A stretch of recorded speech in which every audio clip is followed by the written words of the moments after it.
É um prazer ter vocês aqui para a nossa 10ª noite de palestras aqui na Paróquia Santa Generosa. Vamos deixar as pessoas se acomodarem para nós começarmos a conversar. Muito bem.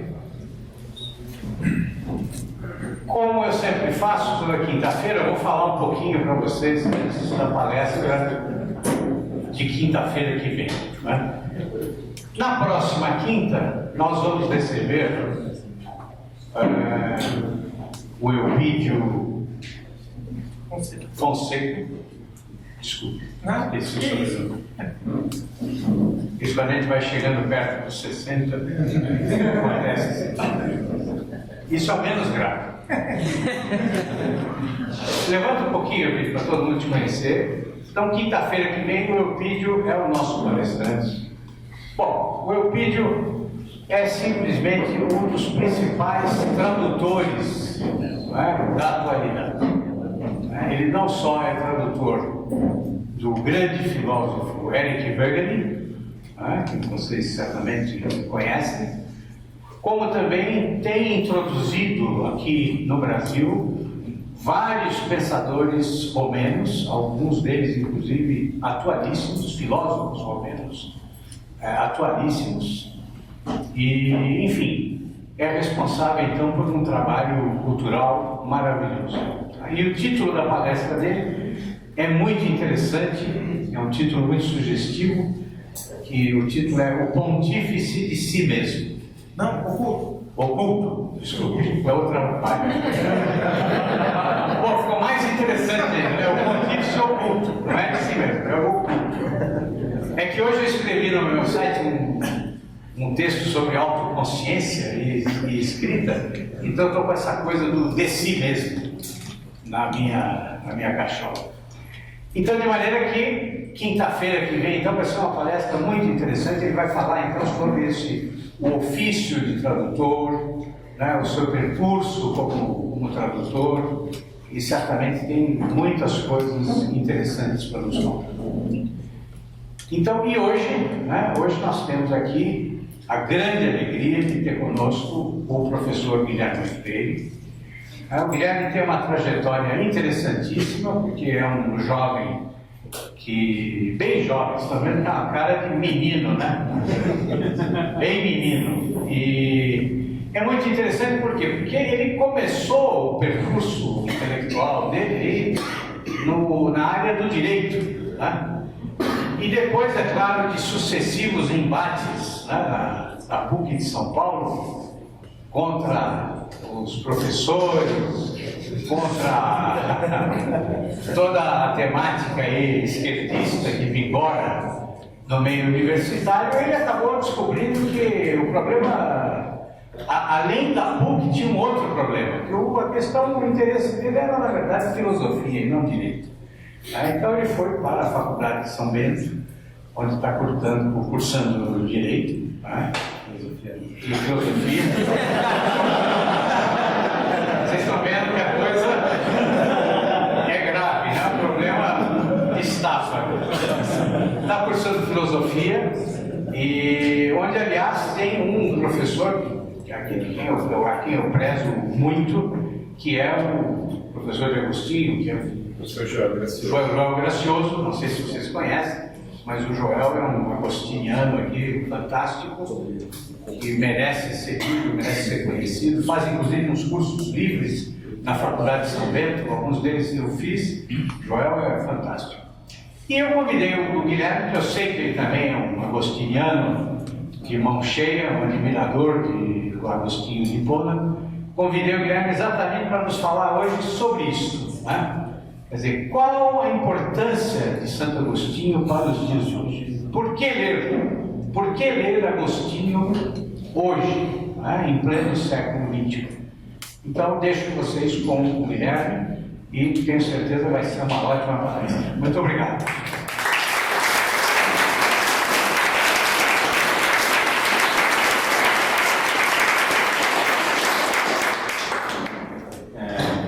noite, então, para todos. Eu queria, antes de tudo, agradecer o Rodrigo, que é um amigo querido e que é um grande crítico literário, e agradecer muito o convite e a chance de estar aqui, né? Realmente, o professor Joel, ele realmente, de todas as pessoas que eu conheci, é um dos maiores entendedores do Santo Agostinho que eu tenho notícia. E assim, é uma honra muito grande ter aulas, né? Ser orientado pelo Joel no estudo de Santo Agostinho. O Joel compreende bastante profundidade muitos autores da patrística, né? Mas especialmente Santo Agostinho. E o Santo Agostinho é um autor que, assim como ele padece de um problema parecido com São Tomás. É um autor que às vezes para a gente pode soar um pouco distante, mais ou menos obscuro. Então, os que não têm interesse, em geral, vão tratar, deve ser um autor meio obscuro, de uma época distante. E os que têm interesse podem achar, não, mas é um autor muito difícil, que só uma pessoa que estudasse muitos e muitos e muitos anos teria uma compreensão inicial. Não, realmente é um autor difícil e profundo. Mas se a gente não começa a estudar os autores, nunca vai entender mesmo. Então tem que começar de algum momento. E eu lembro que eu estava estudando com o Joel, né? E nós fomos ler um diálogo de Santo Agostinho chamado Contra Acadêmicos. Eu abri o Contra Acadêmicos e eu comecei a ler, né? E na medida que nós íamos lendo, eu falava, nossa, mas esse livro foi escrito ontem. O problema que é levantado no Contra Acadêmicos, e Santo Agostinho está discutindo com toda, assim, naquele livro aparece, ele está discutindo com uma pessoa em particular, ou duas, mas aparece toda a tradição intelectual da época. Santo Agostinho se interessou pela filosofia ao ler uma exortação da filosofia escrita por Cícero. Cícero era o grande latinista, para a época um grande sábio. E Cícero, ele teve uma influência sobre os céticos na época, toda a escola dos acadêmicos. Então, levanta-se ali o problema da verdade. E bom, eu olhei e comecei a ler e falei, nossa, mas que discussão é essa? Porque eles levantaram e falaram, mas a verdade não pode ser conhecida. A verdade não pode ser conhecida e, no fundo, as pessoas fazem um juízo probabilístico. Elas falam, olha, esse lado é mais provável, então vamos por aí. E o Santo Agostinho, ele vai dando corda. Então ele fala, não, é isso mesmo. E o Santo Agostinho vai aprofundando o diálogo para o outro lado. Ele fala, e vamos supor, e realmente a verdade não pode ser conhecida por isso. E como o Joel colocou muito bem, ele falou, ele dá a corda porque depois ele puxa e o tombo é muito maior. Então Santo Agostinho começa gradativamente a refutar todos os argumentos dos céticos. É uma coisa incrível, porque chega uma hora, quando ele se depara com a fonte mais radical de todas, a parte mais radical, mas eu não existo. E Santo Agostinho devolve, não, mas se você não existe, como que você está falando que não existe? E aí ele vai aprofundando, ele fala, não, mas qual a diferença entre e ele começa a meditar sobre o que é o sábio, o que é a pessoa que sabe, e ele chega à conclusão, hoje aparentemente radical, de que existe a verdade e ela pode ser conhecida. Na medida em que o cético afirma o juízo probabilístico, ele o afirma como sendo verdadeiro. Então, toda essa questão, ele fala, mas a probabilidade, no fundo, todo esse obscurecimento, ele é afirmado sob um juízo de verdade. Porque se não fosse um juízo de verdade, a pessoa diz, a verdade não existe, então, e aí ele responde, mas a verdade não existe, é uma verdade? Então, toda essa questão levantada contra acadêmicos, eu olhei e falei, nossa, mas isso é extremamente atual. Essa discussão da verdade está nas faculdades de humanidades, assim, a toda. No mesmo semestre, estudar com o professor Joel, nós estudamos um diálogo chamado Mestre, de Magistro. E o de Magistro, eu abri e pensei, esse é um diálogo, poxa, vai ser mais uma leitura mais leve, né? Finalmente, uma leitura relaxada. E ele faz, o Santo Agostinho, ele está dialogando com o filho dele, né? Santo Agostinho foi bispo, celibatário. Na juventude, ele teve uma juventude bem... Ele era um professor de retórica muito talentoso e ele tinha uma vida baladeira. O negócio dele era sair das festas, entendeu? E não que ele fosse, não é que ele era uma pessoa também, às vezes se pinta, ele era uma pessoa especialmente depravada, assim, o cara era um monstro, não é bem isso, ele era uma pessoa que não estava nem aí para nada. Baladeiro, ele tinha uma carreira bastante promissora no meio acadêmico da época, né? O equivalente dentro de uma das disciplinas do Trivium, educação clássica, tinha esses três pilares, era a base, era a gramática, a retórica e a lógica. Então a lógica dava todas as regras que estruturam o pensamento da forma correta, a razão contempla a si própria no seu correto funcionamento. Na gramática, eu domino toda a linguagem, toda a nossa expressão das letras, né? Em grego é letra, gramática é estudo da letra. E na retórica, a forma de pronunciar, a forma de falar. Não adianta nada você saber a verdade e não conseguir comunicar a verdade. Os 3 princípios da retórica, esses valem muito a pena ser estudado, porque hoje em dia a gente confunde um pouco retórica com sofismo. Então, hoje em dia a gente fala, a retórica é a arte de enganar a pessoa a acreditar numa coisa que não é verdadeira. Então, a retórica clássica não é isso. A retórica clássica, justamente, a retórica pode ser mal utilizada pelo sofista, mas a retórica ela se destina a passar a verdade. Então, se usa na retórica aqueles 3 princípios que são fundamentais para a literatura, que é o ethos, o pathos e o logos. O ethos são os costumes, daí vem a palavra ética, que é a mesma palavra que moral, por sinal. Hoje em dia a gente vê as pessoas, a distinção entre ética e moral. Ah, mas isso é moral, mas não é ético. Só que ética e moral são a mesma palavra exatamente, porque ethos em latim vira mos. Mos vira morale, então mos é o derivado equivalente de ética. É exatamente a tradução. E esse pathos são as paixões. E o logos é a razão. E olha, Santo Agostinho, para ser professor de... Vejam que, embora ele tivesse uma vida bastante transviada, no sentido de que ele realmente teve esse filho, o Adeodato, concebeu um filho, que morreu cedo, inclusive, foi uma grande perda para ele. Agora, ele viu o filho se converter junto com ele, posteriormente, o filho já mais velho. E o Santo Agostinho, ele se aprofundou nesses estudos. Leu essa exortação do Cícero, Hortêncios, que é uma obra perdida, nós não temos, em certos fragmentos, nós não sabemos como é Hortêncio, e se apaixonou pela filosofia. Começou a se apaixonar pela filosofia. Num primeiro momento, ele recebeu uma influência muito grande e próxima dos maniqueístas. Hoje em dia, às vezes nós usamos a palavra maniqueísta de uma maneira meio irresponsável. A pessoa diz, isso é bom, ah, não, isso é mal, ah, é um maniqueísta, ele acha que tem o bem e o mal. Então, o maniqueísta não é isso. Justamente, os maniqueístas relativizavam bem e mal. Por quê? Porque como os maniqueístas achavam que o mal era uma existência ontológica, aliás, uma existência a ser temida e considerada, como eles tinham essa visão do mal, que eles exacerbavam o mal, às vezes ia para um lado um pouco gnóstico, tendo um Deus bom e um Deus mau, e esse jogo entre o Deus bom e o Deus mau, os maniqueístas, eles davam uma supervalorização ao mal. Então, essa confusão, às vezes, que a gente fala, né? A gente fala, você julga o bem do mal, então você é um maniqueísta. Justamente, não é assim que funciona. Mas o Santo Agostinho se sentiu atraído por esse culto maniqueísta. Era um culto que tinha um viés espiritual forte.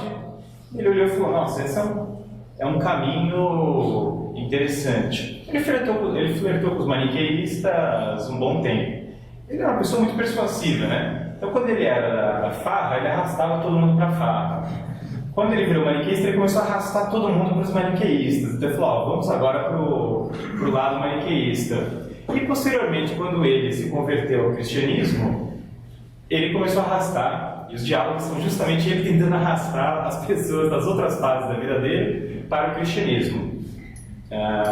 Santo Agostinho passou por uma experiência de conversão bastante profunda.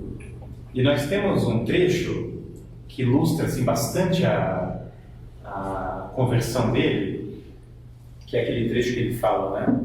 Que procurou a verdade nas coisas e encontrou ela que ela estava consigo próprio. aquela famosa passagem, né, que em seguida vai falar que tão tarde te amei, ó beleza tão antiga e tão nova. Toda a filosofia de Santo Agostinho há um mergulho pela interioridade do homem. Porque é uma via que isso aparece em várias obras, vai aparecer em várias obras em que você olha para as coisas do mundo, não encontra a resposta que está procurando, e essa é uma experiência que eu acho que todos aqui já passaram, de certa maneira, de olhar as coisas do mundo, procurar uma resposta. Ele fala, né, perguntei para a pedra, perguntei para o rio, ele procura a resposta nas coisas. E ele olha e fala, bom, eu não vou encontrar se eu procurar aqui, então vou ter que voltar para mim mesmo. Vou ter que procurar o interior da minha alma. Por trás das máscaras, que nós criamos máscaras para esconder aquilo que tem no interior da nossa alma, por trás dos ruídos, por trás da mera forma de falar, no interior da alma, na parte mais profunda da alma, ali deve estar a verdade. Essa problemática já aparece no Mestre. O Mestre, que é um dos primeiros diálogos, Santo Agostinho está discutindo com o filho dele sobre a natureza da linguagem. E ele discute, fala sobre a linguagem, sobre o que é uma conjunção, o que é um nome, assim por diante. E lá pelas tantas ele fala com o filho. Ele fala a palavra. Então ele fala sobre signos que se equivalem, signos que têm um valor similar, signos que são idênticos. Por exemplo, ele cita nome, nomen e onoma, que é grego. Então ele fala nomen e onoma são idênticos, são a mesma palavra em todos os sentidos, apenas muda a forma de expressão. E lá pelas tantas ele fala uma hora para o Deodato, eles estão discutindo, e ele fala, olha, a linguagem, ela não substitui a realidade das coisas. Ela expressa, de certa maneira, como signo, mas ela não substitui. E ele cita um exemplo muito simples, mas que já ilustra esse fato. Ele diz, a palavra chapéu, quando nós falamos chapéu, a pessoa sabe o que significa, ela entende o chapéu porque ela já viu um chapéu, ela tem o conceito de chapéu. Ela desenvolveu esse conceito de chapéu. Se eu nunca mostrar para a pessoa um chapéu e essa palavra não remeter a nada que é a experiência da pessoa ou que a inteligência da pessoa abarque, essa palavra é absolutamente irrelevante. Se eu virar e soltar um som aleatório aqui, virar e falar blá blá blá, quer dizer, isso não evoca nada. Por quê? Porque não se refere a nada. Então ele vira e fala, olha, mas de certa maneira a palavra ela não consegue por si ensinar, porque ela depende das coisas externas.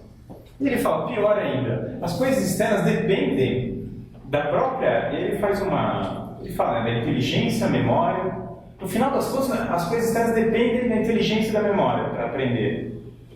Então, como funciona? Quer dizer, se pela palavra eu não consigo passar a verdade para a pessoa, pela pura palavra, então o que nós estamos fazendo aqui, afinal?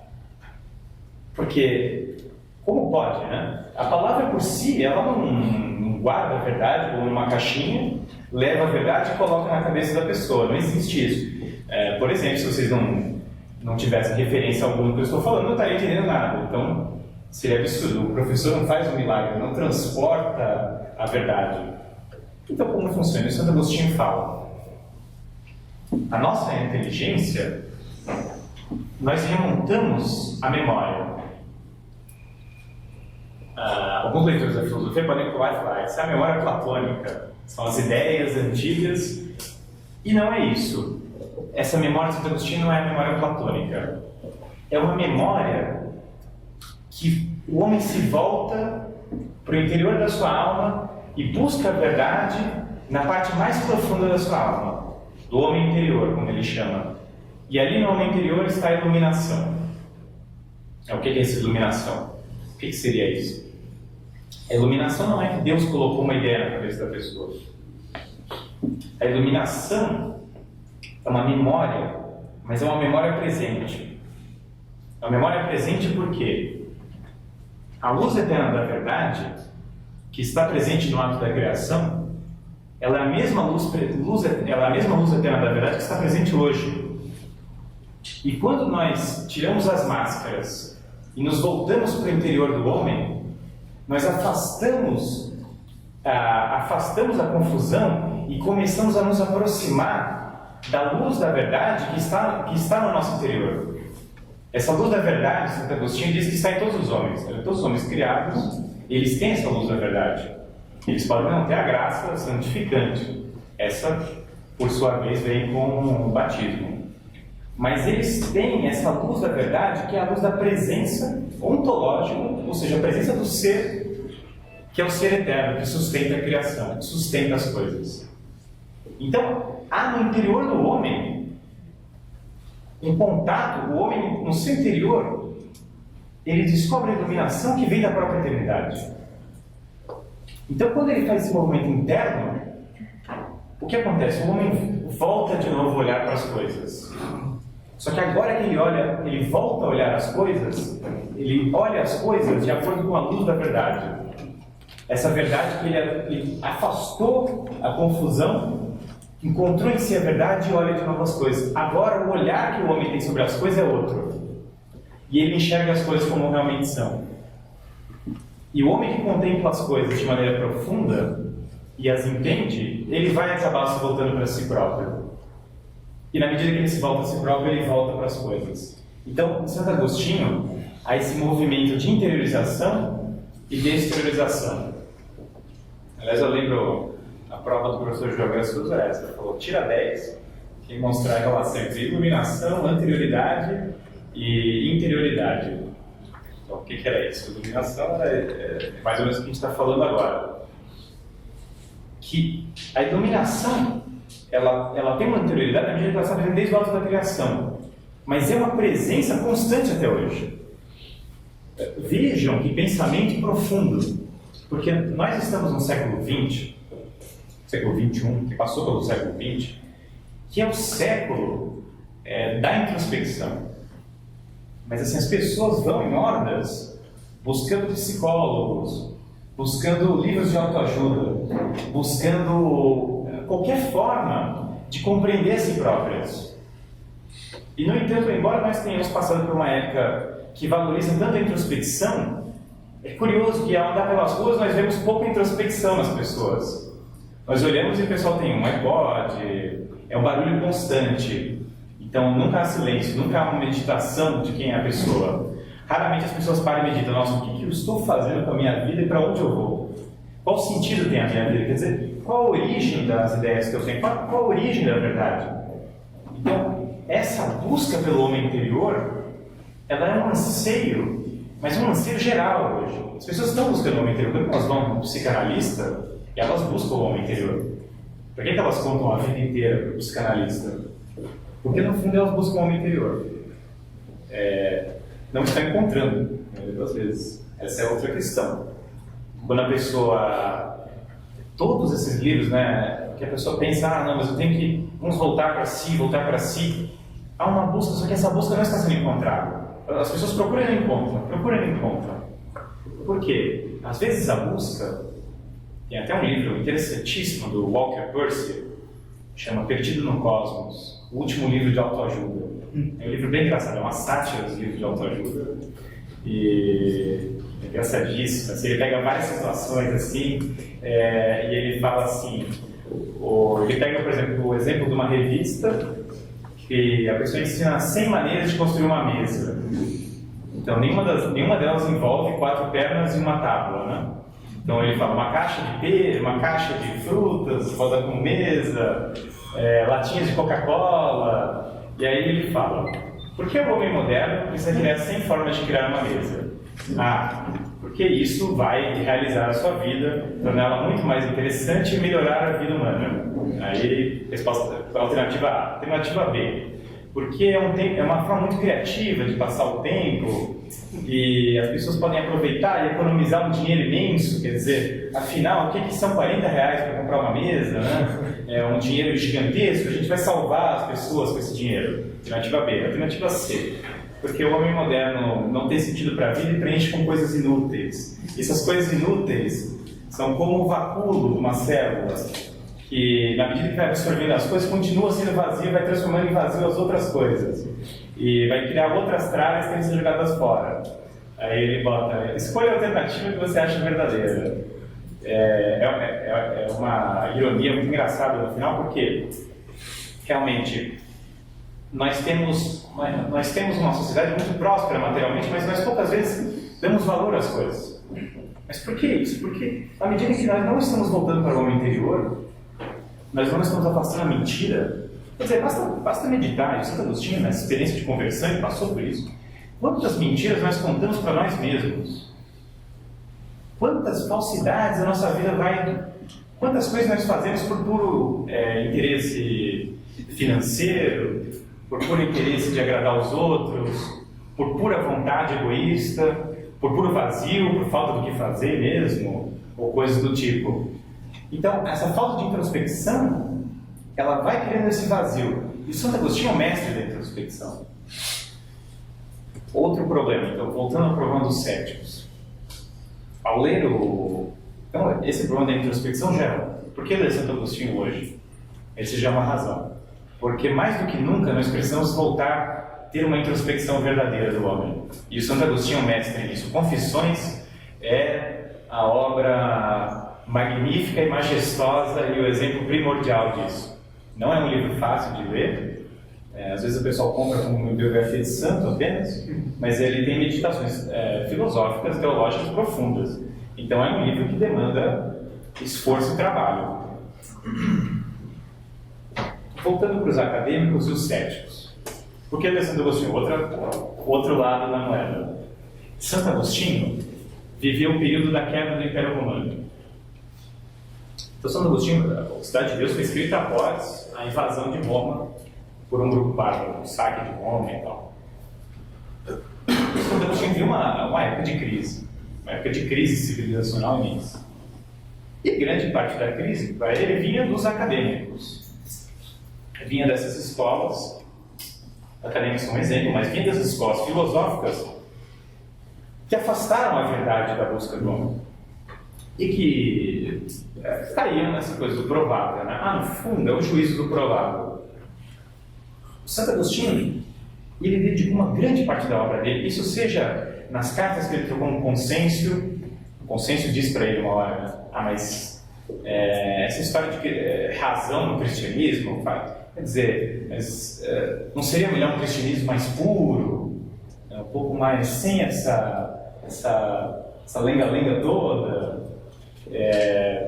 E aí o Santo Agostinho, na resposta, ele pega na carta do Consêncio várias coisas que são mais explicadas teologicamente, e ele começa a explicar. Ele fala, olha, o Consêncio tem um problema, se você escrever isso aqui desse jeito, pode cair na heresia tal, pode cair na heresia tal.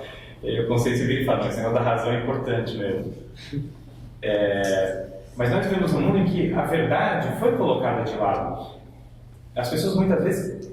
E veja, nossos jovens, eles são ensinados de tal forma que eles pensam... Eles são ensinados no relativismo.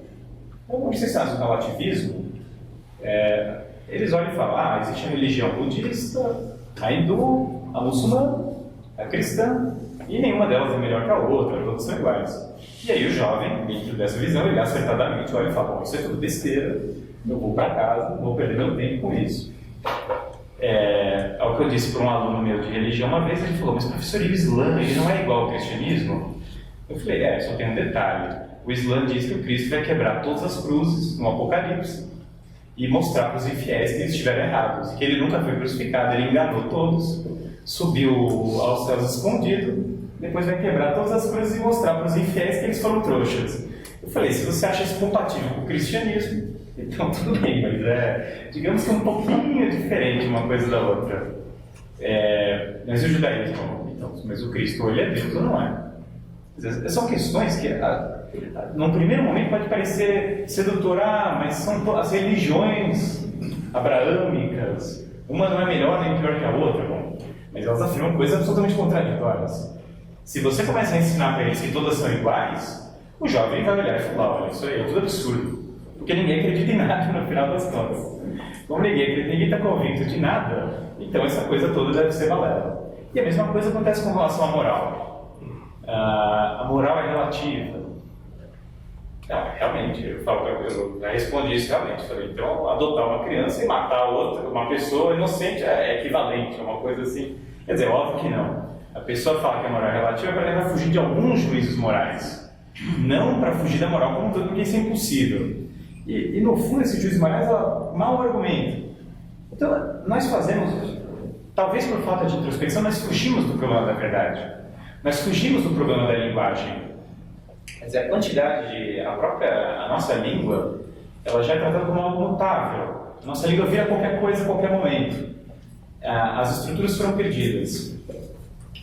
Por exemplo, nós perdemos o estudo da língua latina e da língua grega. Mas isso é uma coisa defasada. Ninguém fala latim. Então, para ninguém fala latim, para que eu vou perder tempo com uma porcaria dessa?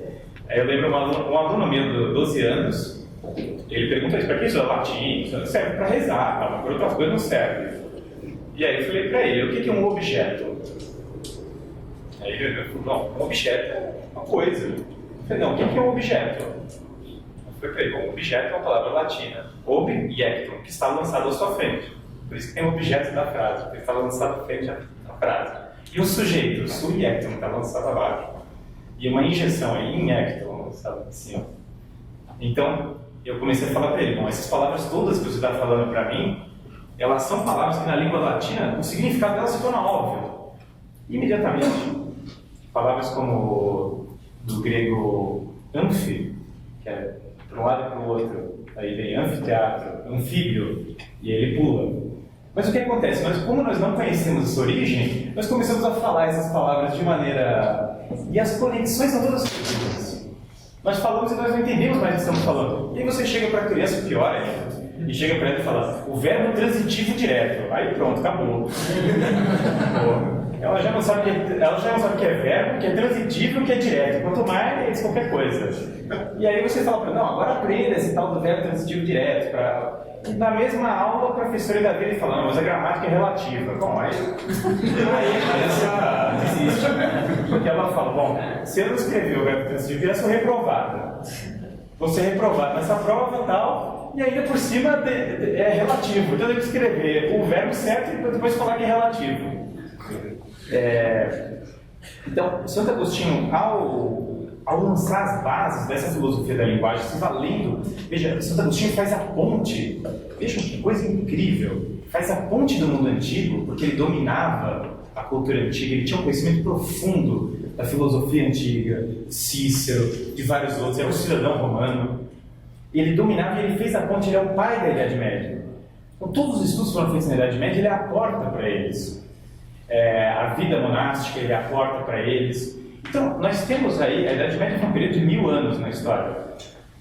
Às vezes a gente fala assim, a Idade Média foi isso. Bom, e a gente tem que responder, bom, são mais de 10 séculos, ou 10 séculos, e cada um deles foi diferente do outro. Você tem que dizer qual Idade Média você está falando, né? Carolíngia, é século XIII, que não tem nada a ver com o século VI. Nada a ver com o IX, que dá uma confusão, o X, por exemplo, estava uma confusão grande na Europa. Teve vários outros que tiveram aqueles períodos islâmicos. O século XIII, São Tomás de Aquino, por exemplo, é um século de uma prosperidade material e intelectual nunca antes vista. Surgiram as universidades, obras majestosas, assim por diante. E Santo Agostinho é a porta, mas sem Santo Agostinho não haveria São Tomás. Não haveria São Tomás, e assim, o pensamento da igreja é confuso, mas confuso mesmo. Santo Agostinho, ele pegou toda uma síntese, todo um conhecimento profundo da patrística que havia. Santo Agostinho, a conversão dele tem uma fortíssima influência, um grande doutor da igreja foi Santo Ambrósio, bispo de Milão. Santo Agostinho conviveu com Santo Ambrósio, e ele teve essa influência de Santo Ambrósio, que era um grande sábio, respondeu a heresias dificílimas a serem respondidas. E essa influência fazia parte do Agostinho. Então ele domina a cultura antiga, ele domina a nova tradição cristã que aparece, e exegese bíblica. Veja, nós temos muita dificuldade de entender o Antigo Testamento. Em geral nós temos a história de Jacó lutou com Deus, quer dizer, o que é isso? E a pessoa lê e fala, pô, que absurdo, quer dizer, igual o Islã mesmo, é um absurdo, é uma porcaria. Jacó lutou com Deus e ganhou, quer dizer, nossa, pior ainda, é ridículo mesmo. Então nós temos dificuldade para entender. E essa história de Jacó mesmo, eu lembro eu pesquisei, que vocês, ele lutou contra Deus, viu a face, Jacó diz uma coisa que parece profana, eu vi a face de Deus e estou vivo. Quer dizer, se você ler o resto das escrituras, ele vai falar, é profano, é um absurdo. E Jacó tem uma visão de uma escada que os anjos sobem e descem. E aí pronto, o pessoal lê aquilo e fala, não dá para entender. E o Santo Agostinho tem um sermão, ele explica isso, mas de uma maneira magistral. O Santo Agostinho começa, por que os anjos subiriam e desceriam? Veja, Deus está no céu. E aprendeu com os antigos. Deus lá em cima, gente aqui embaixo. É o que não presta. Por que eles subiriam e desceriam? E aí ele fala, os anjos sobem e descem na mesma escada, no mesmo lugar. A única explicação é porque Deus está no céu e na terra ao mesmo tempo. Então eles estão subindo e descendo porque Deus está no céu e na terra. Agora, que Deus está na terra? Como assim? Como Deus está na terra? Que Deus, que pessoa da Santíssima Trindade você vê face a face e sai vivo? Não é Deus Pai, porque Deus Pai já está dito que se você olhar Deus Pai face a face, você não sai vivo. Não é Deus Espírito Santo.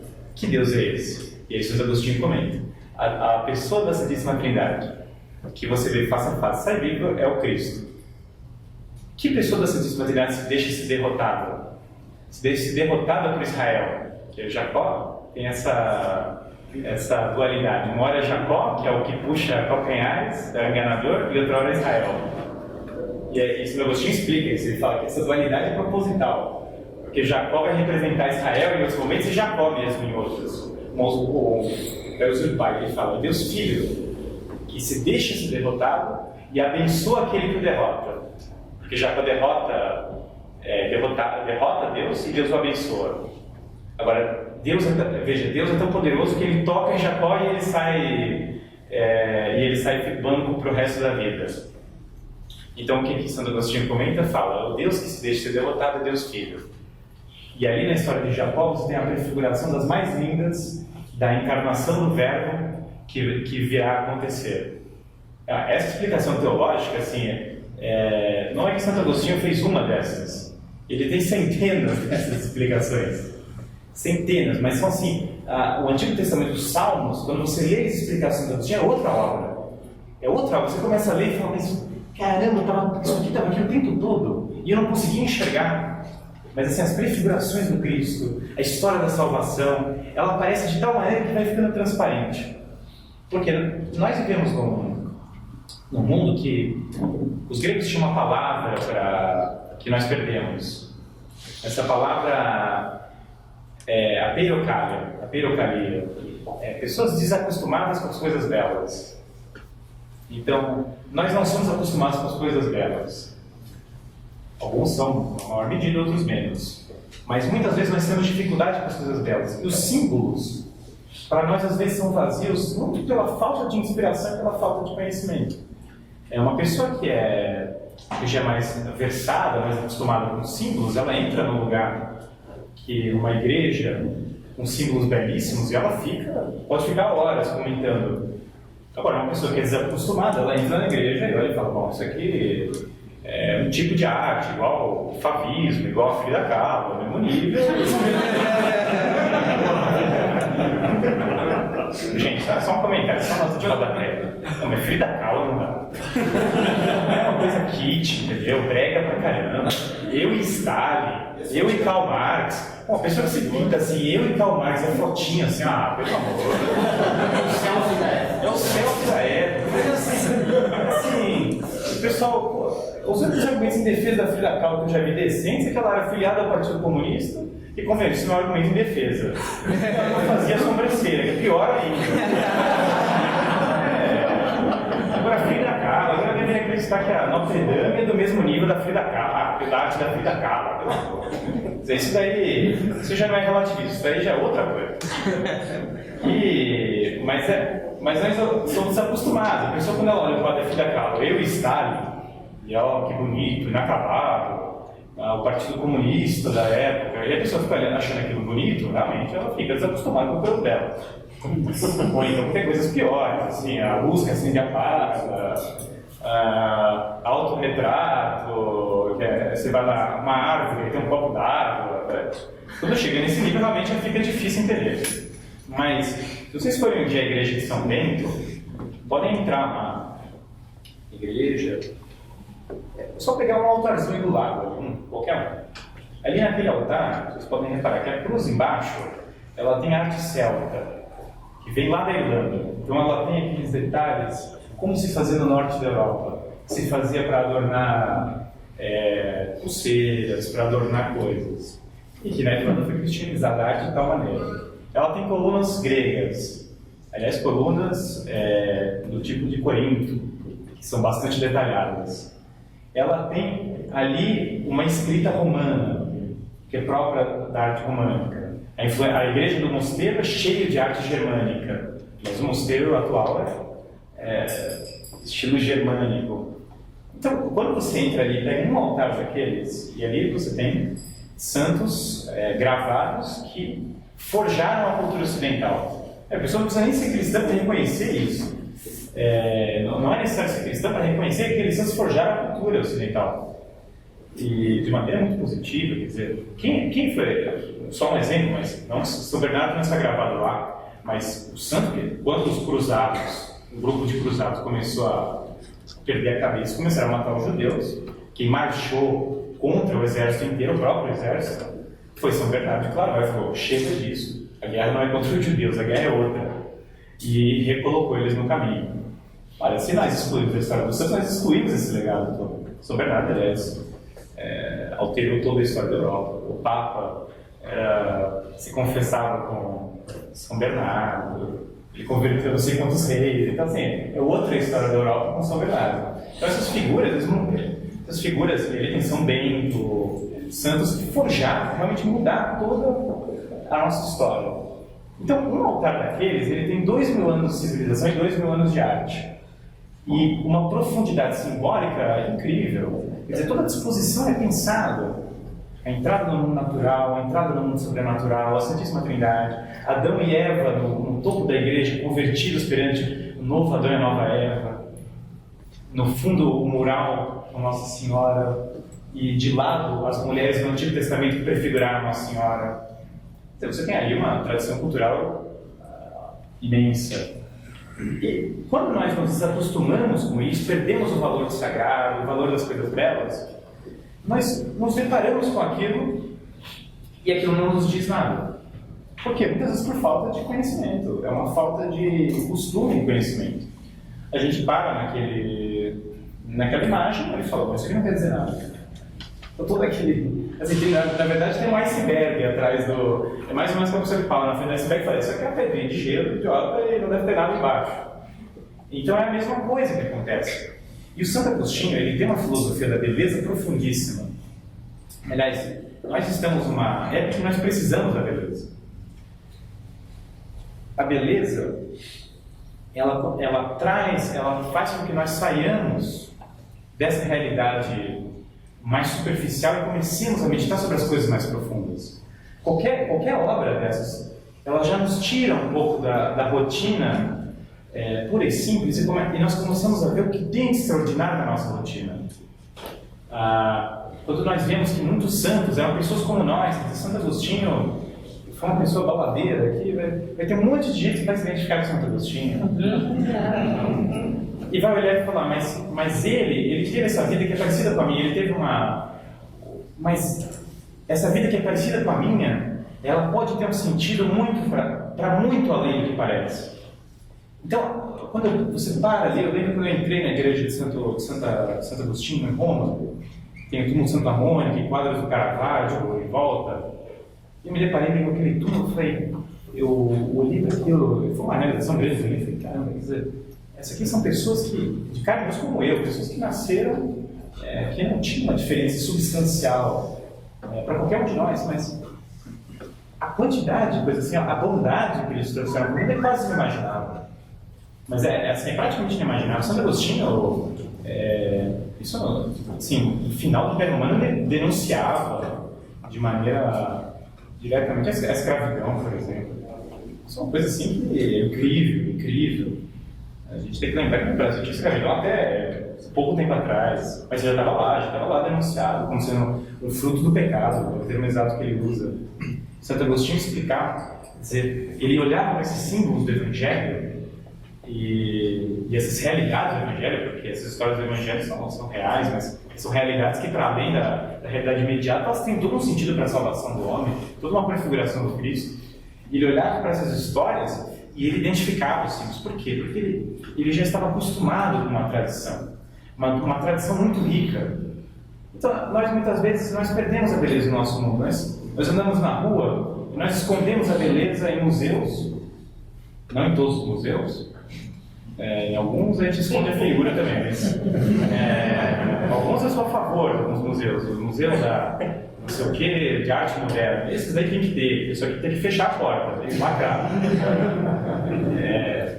Agora, depende do que a gente tem por arte moderna. Se a arte moderna é o Gaudí, aí tudo bem, é uma arte moderna linda. Agora, se a arte moderna é uma tinta branca na folha, então jogar fora, isso não é arte. São duas coisas diferentes. Assim, isso é outra confusão, né? Outro dia, Gaudí, então tem lá toda uma formas da natureza, uma tradição arquitetônica, uma beleza, e a pessoa fala arte moderna. Aí tem lá um outro cara que joga tinta na parede e fala arte moderna. As duas coisas você pode até equiparar, mas não são a mesma coisa. Tem um vídeo muito engraçado na internet que um professor universitário ele pega os alunos dele, o escritor expressionista chamado Jackson Pollock, que é um monte de tinta jogada na tela. Ele mostra uma foto. O que vocês acham dessa pintura do Jackson Pollock? Aí eles começam audaz, inteligente, corajosa. Aí o professor fala, mas esse é meu avental, na verdade, é um close dele.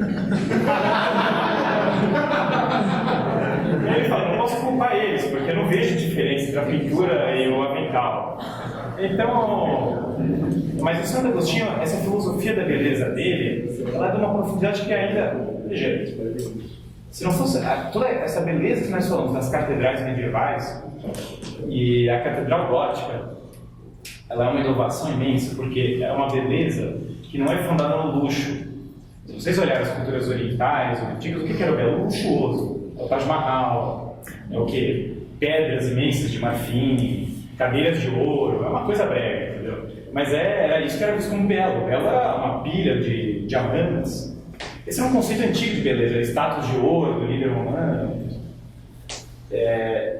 E a catedral gótica, muito inspirada por São Bernardo de Claraval, ela tem a beleza do símbolo, do signo que alude para o céu. Então ela é simples, é vidro, no máximo uma coisa banhada, mas assim, em geral não tem aquela coisa do barroco, um monte de coisa banhada. Ela é vidro, só que aquelas formas, elas nos levam a contemplar realidades mais elevadas. Toda essa cultura medieval, toda essa cultura do lado bom que tinha na Idade Média, tinha muita coisa ruim também na Idade Média. O próprio pai de São Tomás trancou São Tomás numa masmorra. Mas o lado bom da cultura medieval, essa arte que ao mesmo tempo é simples, humilde, não tem assinatura nas coisas, tende para o céu, tem detalhes, em cada pedaço tem um detalhe feito como se fosse o último.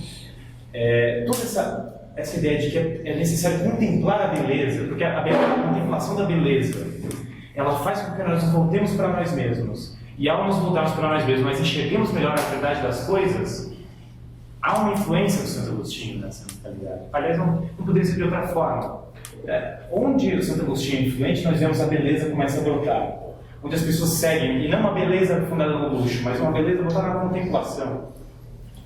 E toda essas questões, quer dizer, são questões que nós vemos assim, cada vez vivendo mais.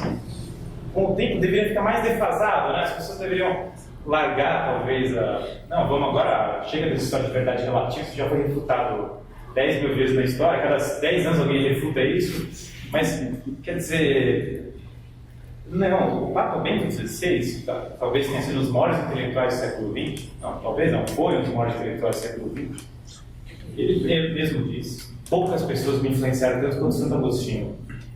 Mas nós estamos no século XX, é o século das máquinas, é o século dos campos de genocídio também, né? Estamos no 21 agora, mas eu estou me referindo ao 20, né? É o século das máquinas, mas por que Santo Agostinho? Quer dizer, todas as questões que nós estamos levantando são só, o que eu estou pintando aqui é só o rascunho, do que há nessa obra maravilhosa. Veja, Santo Agostinho hoje, nós vemos assim para todos os lados, o conceito de casamento, de matrimônio, ele foi perdido. As pessoas já usam o termo família tradicional. Família tradicional, tradição qual? Que tradição é essa? Uma tradição, é uma tradição agora, então é igual uma tradição igual usar chapéu de kippah, é a mesma coisa. Então nós perdemos totalmente, assim, a gente vê coisas, situações que o pessoal fala, não, a gente vai morar junto, depois vê o que acontece, depois se der errado, separa. Então assim, o matrimônio é nada, no final das contas, se você parar para analisar nessa perspectiva. O Santo Agostinho, ele teve uma visão, ele escreveu 2 livros, que são mais atuais do que nunca. Um sobre o matrimônio, que é um livro majestoso, absolutamente sensacional, e um livro sobre a Santa Virgindade. Quer dizer, ele escreveu esses 2 livros, um face do outro, né?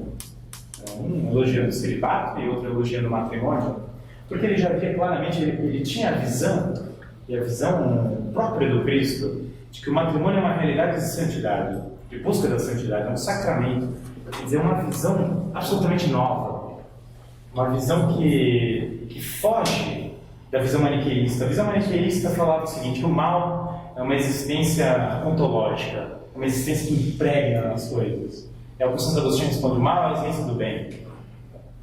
O mal é a pura ausência do bem. Nós pegamos a nossa liberdade, que é uma coisa boa, e nós usamos para o mal, por pura rejeição daquilo que é bom. Mas mesmo o diabo foi criado bom. Ele foge do maniqueísmo, ele afasta do maniqueísmo. Nós, às vezes, podemos cair numa visão, então o cristianismo nós confundimos o cristianismo com o maniqueísmo, nós confundimos com o albigenismo, sei lá, os albigenses, que falam que a carne é maligna, temos que matar as mulheres grávidas porque elas pecaram com o ato sexual. Então, que não é a visão da igreja, que o ato sexual dentro do matrimônio, fora dele, ele é deturpado, porque o lugar dele é o matrimônio. Mas dentro do matrimônio, ele é uma forma de santificação, de união dos esposos e de santificação. E os dominicanos foram criados para combater os albigenses. Então, são tomados eles nessa linha. E o Santo Agostinho, que bateu de frente com os maniqueístas, mas ele arrasou com esses cultos neoplatônicos e tal, da época que falava que tinha que ter automutilação, que o homem tinha que se destruir, que a mortificação não é a mesma coisa que a automutilação, é outra coisa diferente. Então há uma confusão às vezes. E o Santo Agostinho, ele dialoga com toda essa tradição neoplatônica que ele vê ali surgindo, que ele teve envolvido, e ele separa a rejeição do corpo humano, e ele volta e ele trata a realidade das coisas como uma realidade boa e santificada. Desde quando o Santo Agostinho se volta para o interior, é importante isso na filosofia dele, ele volta para as coisas de novo. E o homem tem que voltar para as coisas, e nas coisas ele vai voltar e trazer esse espírito do homem interior para as coisas. A vida interior, ela não é uma vida dissociada da vida cotidiana. Aliás, é o contrário. Não existe vida cotidiana sem a vida interior. Por mais que nós coloquemos os nossos iPods, a gente pode colocar o iPod no metrô, voltar para casa e escutar música alta até dormir, tentar fugir de todos os barulhos, mas a nossa consciência, o nosso interior, ele vai estar lá buscando, ele vai estar lá, e ele vai estar lá, mesmo que ofuscado, ele vai estar lá tentando sair, tentando ser ouvido. Quantas vezes, e isso, as confissões passam, mas quantas vezes na nossa vida nós entulhamos como um quarto cheio de tranqueira, né? A gente começa a juntar tralha, coisas que não tem mais sentido algum, né? Cadeira, dinheiro, carro, porque sem uma visão sobrenatural, o dinheiro vira o juntar de tralha. Tem um carro que é uma tralha, não serve para nada. Você começa a juntar várias coisas que são tralhas. Quantas vezes nós não juntamos, a nossa vida não vira uma junção de coisas inúteis, desnecessárias, e parece que nós perdemos o freio, né?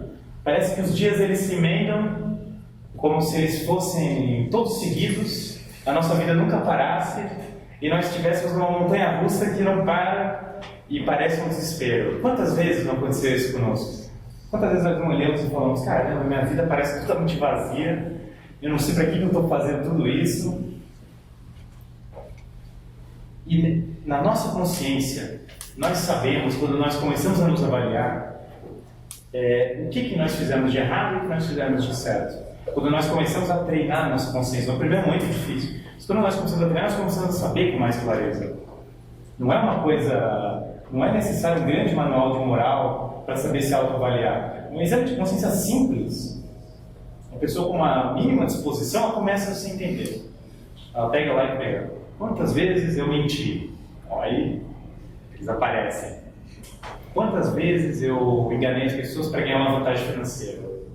Roubei, fingi que você é aluno de tal instituição para ganhar descontos. Bota aí, que eu quero desconto. Quantas vezes nós pegamos comprando coisas assim, que eram desnecessárias por pura vaidade, enganando os outros, mentindo para parecer melhor. Essas são todas questões. O Santo Agostinho ele comentou profundamente. Então, nós vemos muitos problemas que no fundo são problemas das paixões desordenadas. Por que tantos divórcios? Bom, talvez lá no livro sobre matrimônio já tenha uma resposta. Nós vivemos na cultura do divórcio. Já são, acho que nos Estados Unidos, na Inglaterra, em vários países, já são mais de 50% ou 50% das crianças nascem fora do matrimônio. Então já nasce absolutamente desnorteado. Não sabe para onde vai, para onde foi. Se sobrevive, nossa, é muito bom e muito sobrevive, mas é difícil, é uma realidade dura. E talvez aquele livro empoeirado, daquele pensador antigo, tivesse a resposta. Talvez aquele livro, mas quantas vezes eu não ouvi, outro dia chegavam para mim e falavam, mas se Deus é bom, por que ele permite o mal no mundo? Aí eu falei, bom, essa pergunta eu só não penso que foi a primeira vez que foi feita. Eu falei para ele, você acha mesmo? Santo Agostinho, São Tomás, todos os autores da igreja nunca se depararam com essa pergunta, e se tivesse deparado ele fala, caramba, que argumento forte, desisto, acabou tudo. Aí eu falei, leia o livre-arbítrio de Santo Agostinho. Livre-arbítrio, leia o livro. Quer dizer, vários livros dele sobre o problema do mal, escreveu várias vezes. Ali no livre-arbítrio, ali em outros diálogos, em cartas que ele falou sobre o problema do mal, que ele explica assim com uma maestria. Esse livro do livre-arbítrio é uma obra assim, majestosa. E nós vemos uma época da liberdade, mas é meu direito. Mas eu tenho direito. Não, você está roubando a minha propriedade, não, mas é meu direito. Você não está entendendo. O direito da maioria, o direito da vontade geral. A vontade geral da pessoa, agora somos todos livres. Basta entregar tudo para o Estado.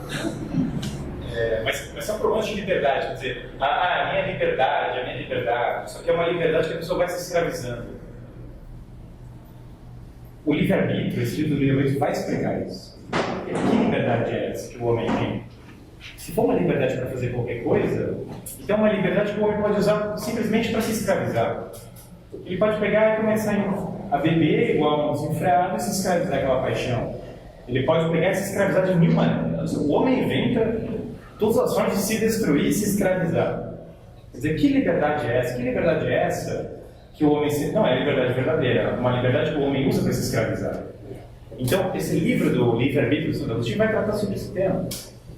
Quando nós vamos juntando essas obras, olhando todas elas, vai ficando claro que assim, essa discussão às vezes é uma discussão tosca, né? Mas ele está refutando, parece tosca, mas claro, está refutando uma heresia da época.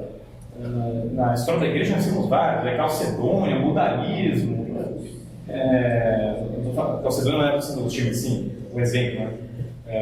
Essas heresias que a gente não sabe nem ler o nome direito, né?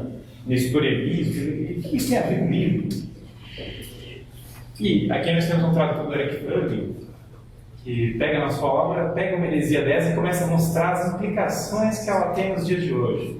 E pega lá, o gnosticismo em Fabão. O gnosticismo apareceu de novo sobre tal forma no século XX, na Alemanha de Hitler, nos regimes comunistas, assim por diante, nos nossos regimes, ideias gnósticas, maniqueístas, ideias de vários tipos, de várias heresias antigas que voltam, que ressurgem.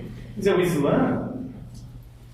Islã, que hoje é um problema tão patente, as pessoas não aparecem tanto, os islâmicos que seguem o que está escrito, a lei do Corão, cometem crimes e coisas. Mas o Islã, na tradição da igreja, nós temos textos antigos, São João Damasceno e outros. Eles comentam, acho que foi São João Damasceno, não lembro exatamente isso, mas eles comentam e falam, olha, a influência das heresias cristãs na formação do pensamento islâmico. Arianismo, nestorianismo, esse é um exemplo simples, o arianismo dizia que existe Deus, que o Cristo não é Deus. Então, o arianismo foi extremamente popular no Oriente. Tinha muitos arianos ali do Oriente, muitos arianos ali para a região da Pérsia. Qual é o primeiro preceito do Islã? Só há um Deus que é Allah. Maomé é o profeta. Né? O primeiro preceito é só há um Deus que é Allah. E há um Cristo que não é Deus. E faz questão de afirmar e escrever lá: Cristo que não é Deus. Ele é profano falar que é Deus. Olha, é óbvio, evidente, que há uma influência do arianismo nessa heresia que fala que Cristo não era Deus, que surgiu no meados cristãos, até porque aquela era uma região que era pagã, mas tinha uma influência dos cristãos em volta, cristãos arianos, de várias heresias, depois nestorianos, assim por diante. Então é evidente que na formação do conhecimento islâmico há influência de heresias cristãs. O pessoal fala, a influência do cristianismo. Sim, mas qual cristianismo você está falando? Porque se fosse influência do cristianismo, se fosse o cristianismo, lá o Cristo seria Deus, então teria alguma coisa, mas veio de outra fonte. Então, o Santo Agostinho não viveu para ver o Islã, mas ele viu os arianos. Ele viu essas heresias antigas que deram fundamento.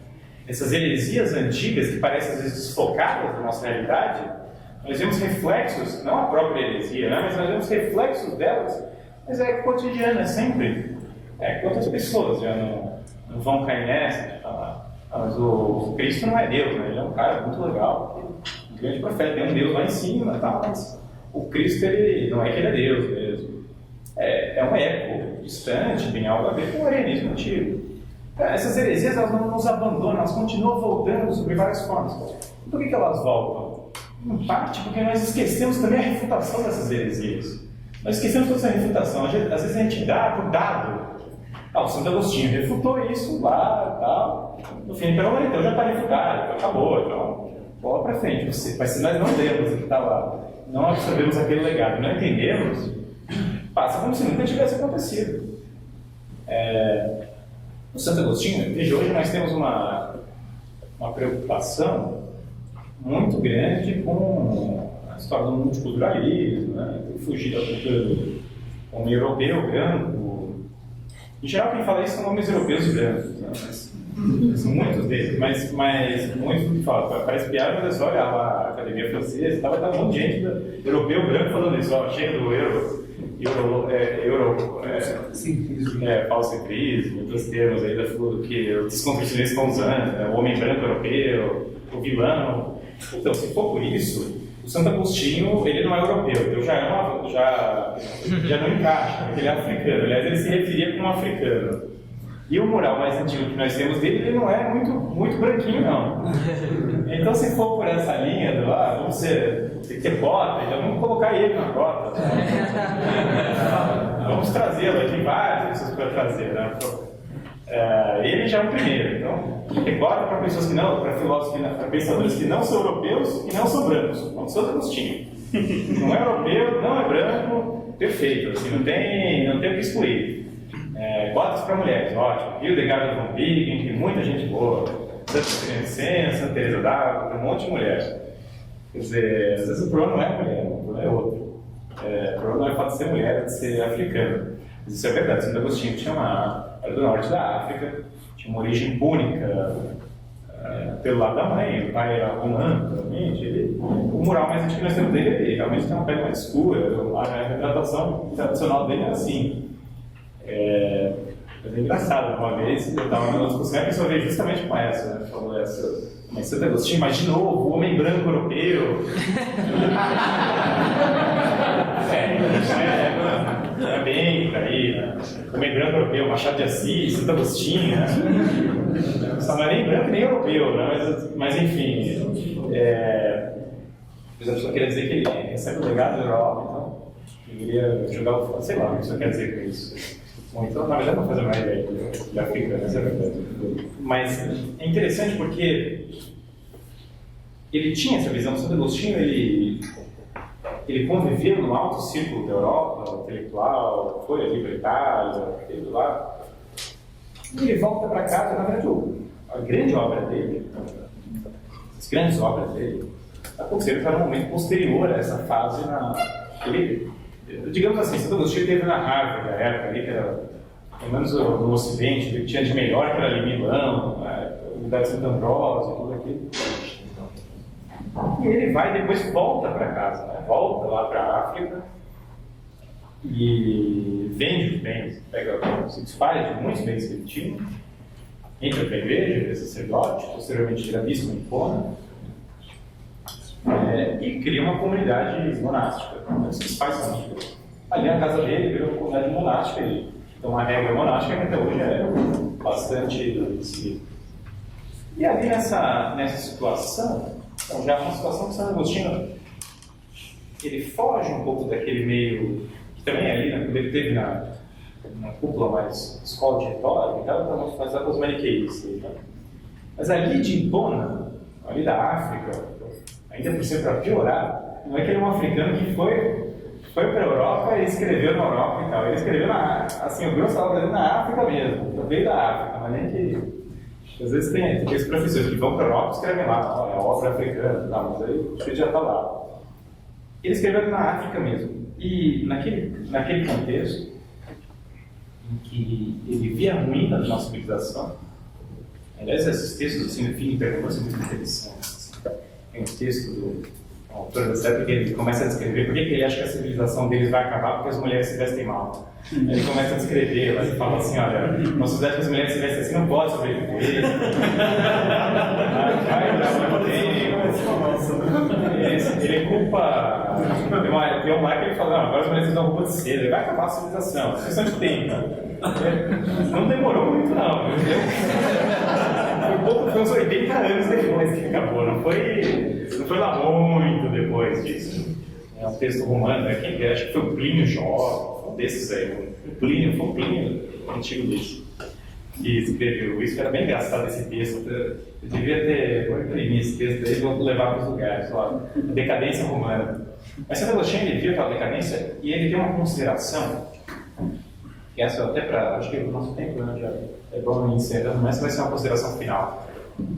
A gente tem que conter algumas, como eu falei, só um rascunho, né? Não dá para se aprofundar aqui. Não. Isso seria outra proposta, seria outra coisa. Aqui é só uma rascunhada mesmo, mas o Santo Agostinho teve uma realização que, ao se deparar com aquela situação de crise civilizacional e tal, ele poderia muito bem entrar no desespero, né?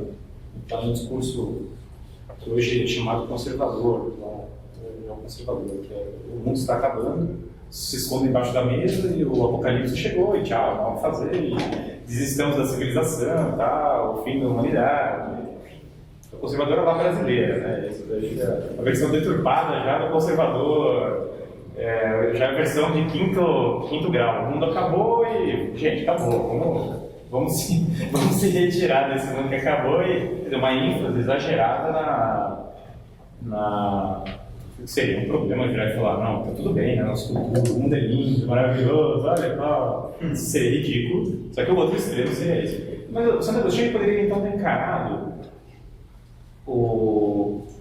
essa cultura da época e olhar e falar, bom, é o fim, acabou, o apocalipse chegou mesmo e vamos nessa, né? Acabou. Só que ele parou e a meditação, a filosofia da história de Santo Agostinho, ele muda totalmente o eixo da ética, o eixo que se entendia o mundo. Porque, para a antiguidade, você aprendia muito pela contemplação da natureza. Aristóteles, Platão, você via a natureza das coisas e você percebia o que era certo e o errado da natureza das coisas. Você via assim, a natureza de como o mundo funciona. E os cristãos, eles falam bem, de certa maneira, com isso. A lei natural não é exatamente uma percepção da natureza, quer dizer, os cristãos eles vão porque há uma coisa importantíssima na história da humanidade. E a história da humanidade tem um papel muito grande. Porque na história da humanidade se encarnou o Verbo. Então, no cristianismo, não basta olhar a natureza das coisas. Nós temos que ter em mente um fato histórico, que é um fato histórico que é a ponte definitiva, na verdade, não é nem uma ponte, é até mais do que uma ponte, é a própria encarnação do próprio Deus. Então, esse evento, ele muda o eixo, e a salvação acontece numa história. Porque a pessoa tem uma história de salvação, ela tem um drama vivencial, ela tem um período de vida, ela tem uma história, e essa história vai ser uma história que pode ter sentido ou não. E aí que está a genialidade da filosofia da história de Santo Agostinho. Como que uma história tem sentido? O que torna uma história? O que dá sentido a uma história? Eu só lembro, uma vez um historiador escreveu Napoleão, o Grande, ele foi, conquistou o mundo inteiro e depois a França foi inteira destruída, perdeu a economia destruída, não sei o que, quer dizer, acabou, desestabilizou toda a França, que depois viveu uma série de crises, já era desestabilizada a Revolução e depois desestabilizou mais ainda. Então foi tudo aquilo, depois terminou em quê? Quer dizer, Alexandre o Grande conquistou o mundo, tá bom, morreu, depois dividiu o Império e depois o quê? Ele vai ser lembrado pelos corações dos povos. Aí, convenhamos, é muito pouco. Quer dizer, quando a história tem sentido? A história tem sentido quando ela se volta para fora da história. A história tem sentido quando ela entra no drama eterno da salvação. E aí a história faz sentido. E aí não só a história da humanidade faz sentido, mas a história de cada homem. Porque como ele está fora do temporal, então a história do homem não é a quantidade de carros que ele vai ter. A história do homem não é a quantidade de cidades que ele vai conquistar, a quantidade de pessoas que ele vai matar, é o que tem no Eclesiástico, né? Vaidade das vaidades. Não é uma história de você adquirir todo o Eclesiástico fala, conquistei todas as coisas, tive as terras, tive tudo, isso não serve para nada. É pura vaidade, não dá em nada. Depois vira pó, pro pó voltaremos. Então a história do homem, quando ela é voltada para o drama da salvação, quando ela sai de si, ela sai desse egoísmo imediato, desse historicismo barato, dessa coisa do tipo, a história é um fim em si mesmo. Ela sai disso, ela se volta para o drama da salvação, ela tem história, ela é importante em todos os momentos. Por isso que Santa Teresa d'Ávila dizia que queria ter nascido no Apocalipse. Acho que Santa Teresa, não tenho certeza da citação agora, mas talvez tenha sido, acho que foi ela. Queria ter nascido no Apocalipse, porque ali ela poderia salvar o maior número de almas. Mas o mundo vai estar acabando. Eu falei, exato, é ali que tem que estar. Por quê? Porque o sentido da vida dela não está no progresso. Não está no progresso daquela civilização. O sentido da vida não está no progresso do Brasil, no progresso da Inglaterra, no progresso dos Estados Unidos, no progresso de Cuba, no progresso de não sei o que. Quer dizer, não está nesses lugares. O sentido da vida, ele está no drama da salvação. Uma pessoa pode estar como São João Batista, com a cabeça degolada, perante um rei que era poderoso na época. Só que aquela história ela tem um valor infinito. Quer dizer, por São João Batista são salvas milhares e milhares de almas. E pelo rei que cortou a cabeça dele, talvez um destino triste e vazio. Absolutamente vazio. Então, nós temos essa tendência de enxergar o mundo pelo viés material. Quanto está a economia do Brasil? Não que isso não tenha uma importância, não estou falando que é para desprezar totalmente o mundo, não é isso. Até porque eu falei que a interioridade é para se voltar para o mundo, mas nós olhamos por esse viés muito materialista, nós olhamos e falamos, o que vai ser da minha vida se a economia do Brasil não melhorar? O que vai ser da minha vida se não sei o quê? Bom, o que vai ser da sua vida? Na verdade, talvez a pergunta não seja essa. Quer dizer, o que vai ser da sua vida se você negligenciar o sentido eterno da sua vida e viver sem ele? Talvez essa pergunta seja a mais importante, porque essa vai dar sentido a todas as outras. E aí sim a política vai ter algum sentido, aí sim a economia vai ter algum sentido, aí sim o dinheiro vai ter algum sentido, porque agora ele tem um sentido maior do que tudo isso que unifica todas essas coisas. Agora, se nós cortamos esse sentido maior, nós viramos falando a César o que é de Deus, ao invés de a César o que é de César, a Deus o que é de Deus. A nossa história começa a ficar vã e nós caímos no desespero. Então a queda de Roma é o fim.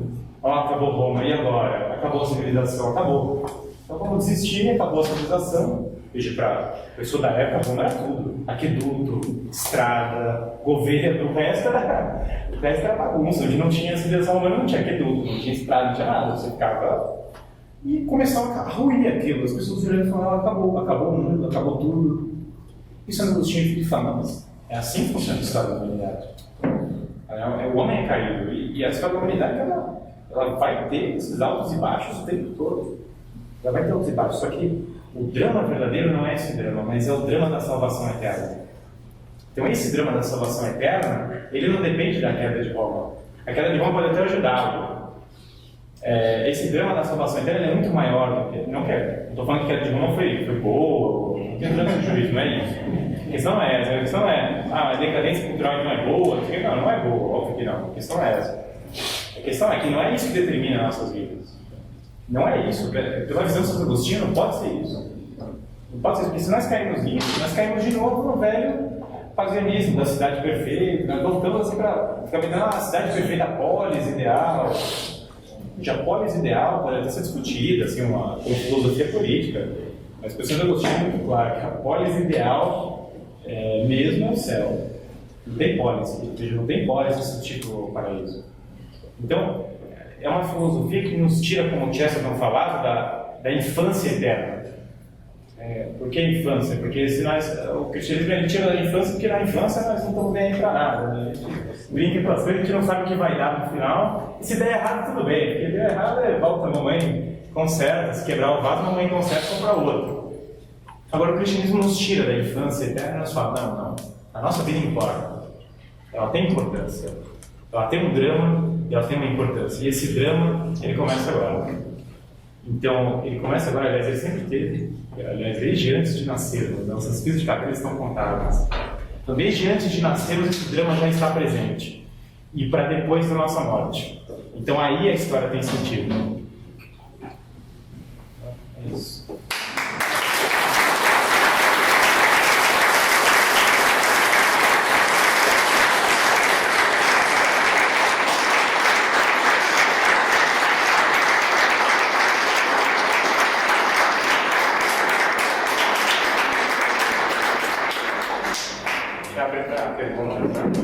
Quem quiser fazer, pode fazer.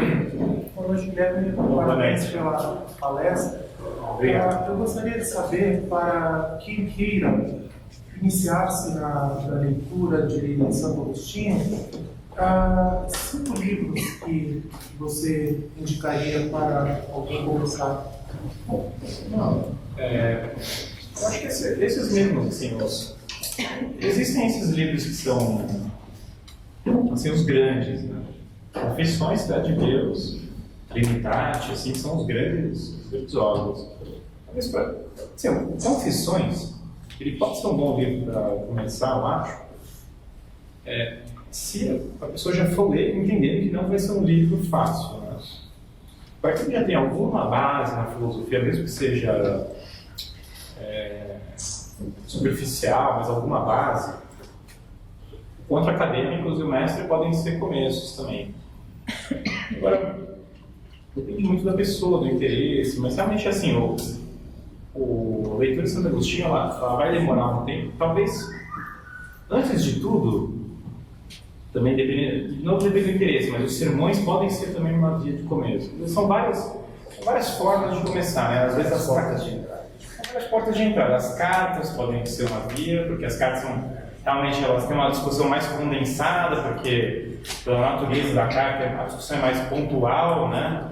Essas cartas mesmo que foi Santo Agostinho de consenso, elas já são cartas, a discussão é pontual, ele discute 3 tópicos.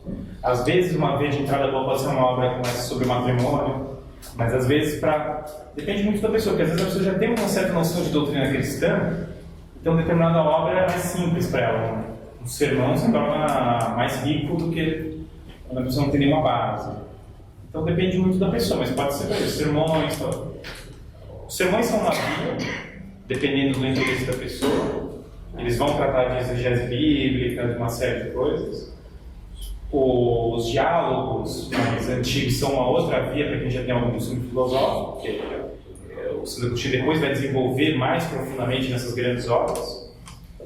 Ou para quem vai ser uma leitura difícil, mas é uma via também para Confissões. Ele já numa obra uma forma também. Você vai numa obra essencial e tenta, por ela, depois vai se acostumando com outras menores. Né? São várias, acho que são várias vias.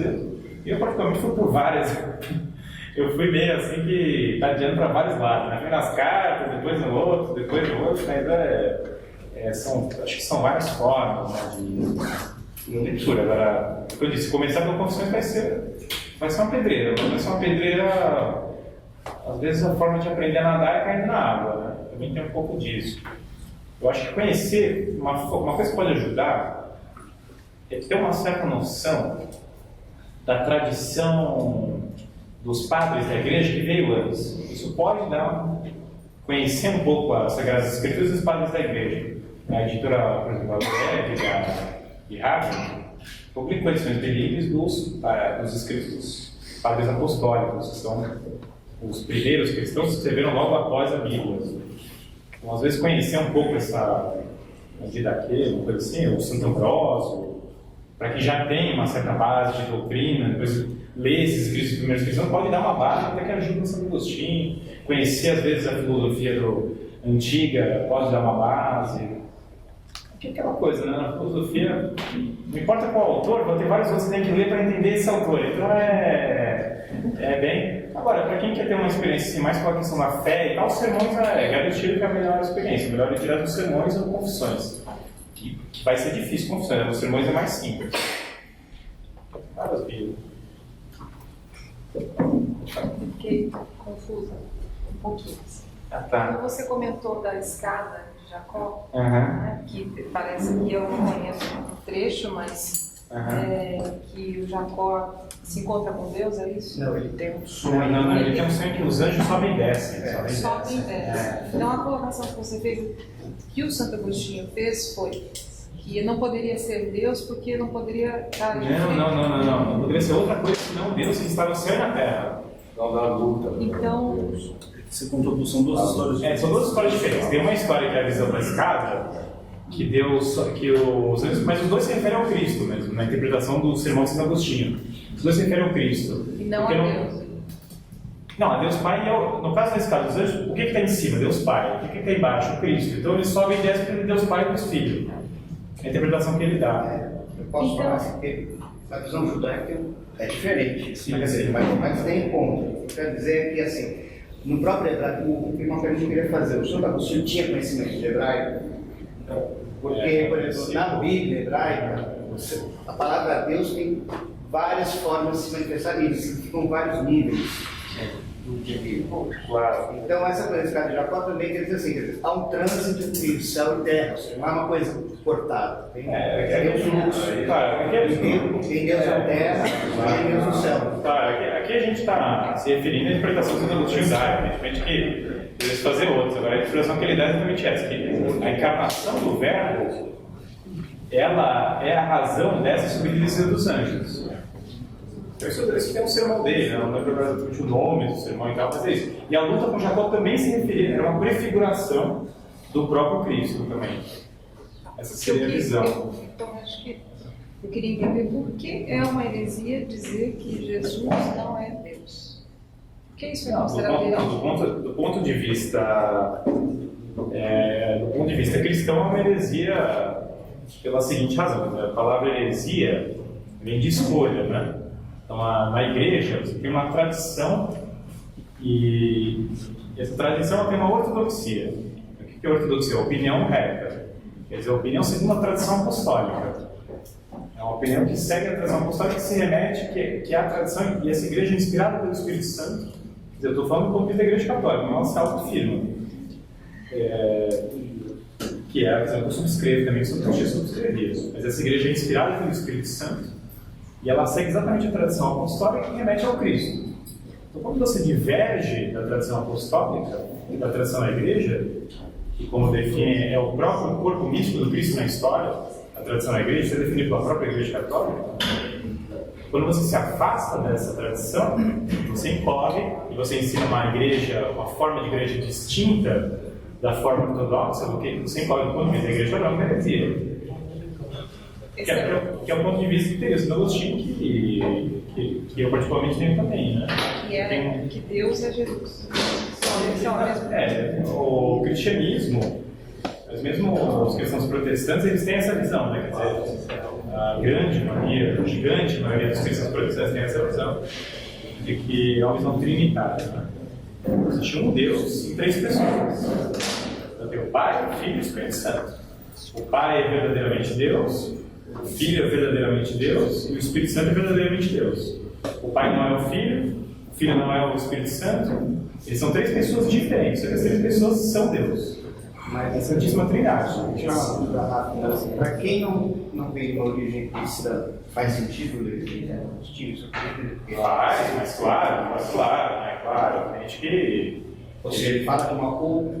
É o que a gente falou aqui, todas as outras questões. Quer dizer, a gente está falando agora de uma questão mais específica de exegese bíblica, mas evidentemente as questões que a gente está lendo são universais, a questão da história, são todas universais. Né? Evidentemente, a exegese bíblica de Santo Agostinho é evidentemente cristã e católica, mais propriamente. Né? Seria falso dizer que não é, mas aí também só faltaria de querer que ele tivesse ele fosse católico e tivesse uma exegese judaica, por exemplo, seria absurdo. Uma exegese propriamente católica. Agora, isso obviamente não exclui o fato das questões serem universais.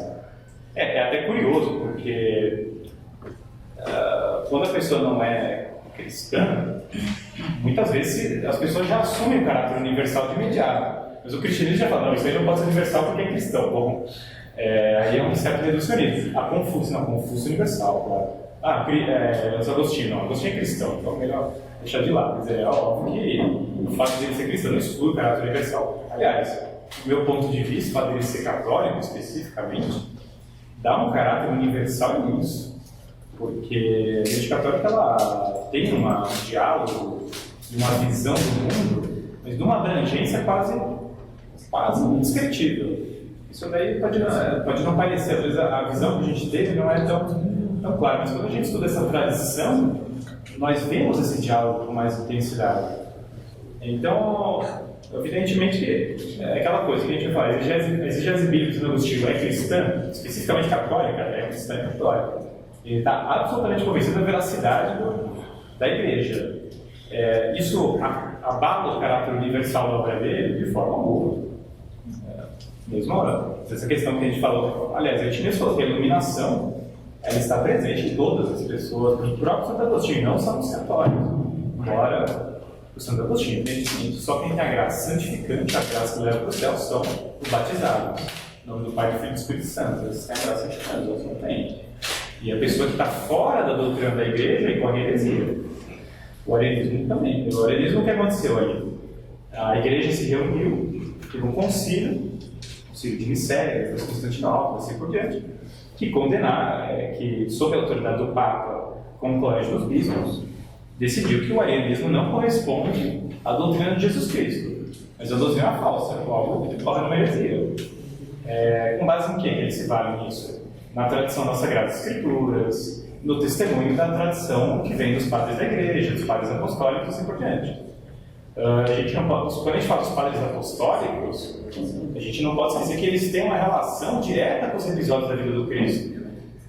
Por quê? Aquelas pessoas são Policarpo e outros ali são discípulos do Santo Inácio de Antioquia, são Policarpo, são os primeiros cristãos. Eles são discípulos do próprio João. Então eles ouviram do próprio João, que é quem escreveu o Evangelho de São João. Então nós temos ali uma série de figuras, que são esses primeiros cristãos mesmo, assim, esses Inácio de Antioquia e outros, que eles são discípulos de João, ou são discípulos de um discípulo de João, então a proximidade direta. Então eles ouviram o que aconteceu com o Cristo, a doutrina do Cristo, da própria boca de uma pessoa que esteve lá. Agora, isso no Evangelho é muito claro, quer dizer, no princípio era o verbo era Deus, e o verbo se fez carne e habitou entre nós. Então, o Evangelho de São João é muito claro, né? Cristo é Deus. Se aceitar o Evangelho de São João, temos que aceitar que o Cristo é Deus. É uma afirmação radical. É uma afirmação radical e que se aceita, muda a vida da pessoa. Muda radicalmente a vida da pessoa. O C.S. Lewis tem uma discussão que ele leva muito a isso. Ele fala, Cristo disse que é Deus. Das duas, uma. Ou ele era uma pessoa louca, louca mesmo, porque nenhuma pessoa normal fala que é Deus. Não adianta falar, ele é um sábio e não sei o quê. Não, o sábio de verdade não sai falando que é Deus. Ou ele é Deus mesmo. Então, das duas, uma. O C.S. Lewis joga essa radicalização da questão, mas para ele é um jogo retórico. Mas para que ele faz isso? Para mostrar que é uma afirmação radical mesmo. Cristo é Deus, é uma afirmação radical, mas ao mesmo tempo radical por quê? Porque ela vai na raiz do problema. Aliás, uma das razões dele ser crucificado no Evangelho é justamente essa, né? O fato de afirmar que é Deus. Quem é você para perdoar os pecados? Os fariseus viram para ele e falaram: você perdoa, só Deus perdoa os pecados. Ele responde. Mas não tem uma passagem que Jesus fala: bom é meu Pai que está no céu? Claro, mas de novo, na tradição exegética, mas quer dizer, a gente tem que ler a história inteira. Essa passagem não se contradiz com no princípio o verbo era Deus e o verbo se fez carne. A gente tem que fazer uma leitura dessa passagem que não contradiz uma com a outra. E a leitura foi feita, quer dizer, a exegese bíblica explica isso. Existe toda uma razão do porque o Cristo falou isso é tudo explicado, né? Agora, a letra do Evangelho é muito clara nesse ponto, né? Não só a letra é muito clara, como a tradição apostólica é muito clara posterior, né? Para a igreja cristã, o Cristo é Deus. E eu subscrevo que a igreja cristã fala: eu estou mais do que convicto, tenho mais do que certeza que o Cristo é Deus mesmo. Por uma fé, uma matéria de fé e por fé, mas uma fé que dá certeza. Então essa é a questão. Para a gente analisar, o pessoal pode até duvidar, falar: mas eu não acho que o Cristo é Deus. Bom, mas aí isso não é a doutrina da igreja, né? Não é a doutrina da igreja, de fato. E todos os católicos, eu tinha acreditado que a igreja é inspirada pelo Espírito Santo, é uma tradição. Quer dizer, o Papa Francisco, ele senta se fala que ele é assessor de São Pedro, com razão, porque nós temos São Pedro, São Nino, depois cliente de outros e tal, assim por diante. Quer dizer, nós temos Anacleto assim, e outros ali da época, e nós temos uma lista deles que foram morrendo e sucedendo até Francisco, de São Pedro e Francisco. Então, essa é uma sucessão apostólica. Todos os católicos vivem na sucessão apostólica, de que o Espírito Santo ficaria na igreja. Existem pessoas que fazem outras leituras, mas já existem, mas as pessoas são absolutamente convictas dessa leitura, que para mim parece que é um livro, fica como indicação, né? Senão, se alongar demais a discussão, vai ficar aqui 1000 horas. Mas tem um livro chamado Banquete do Cordeiro, do Scott Hahn. Eu recomendo muito fortemente esse livro, Banquete do Cordeiro. Ele é um livro de exegese bíblica. Ele trata da tradição bíblica e da relação dela com a tradição da igreja. Então ele faz essa ponte. É um livro muito simples, introdutório e muito interessante para a gente entrar nessa discussão, né? Sim, vamos. Eu queria fazer só uma observação. Sim. E se você quiser fazer um comentário a respeito. Claro. Eu estudo filosofia como diletante, assim, quer dizer, como amador, não como professor. Sou professor de história. E conforme você vai se deparando com uma série de autores da filosofia moderna, você fala: nossa, olha que ideia fantástica que esse cara teve, né? E aí depois você vai ler o Aristóteles, o Platão, o São Tomás de Aquino e Santo Agostinho, você fala assim: mas esses caras pensaram nisso antes. E a gente acha que eles são gênios na modernidade. Por exemplo, você falou uma ideia do Santo Agostinho, que a gente atribui sempre a Descartes. Exato. Que é a ideia de que...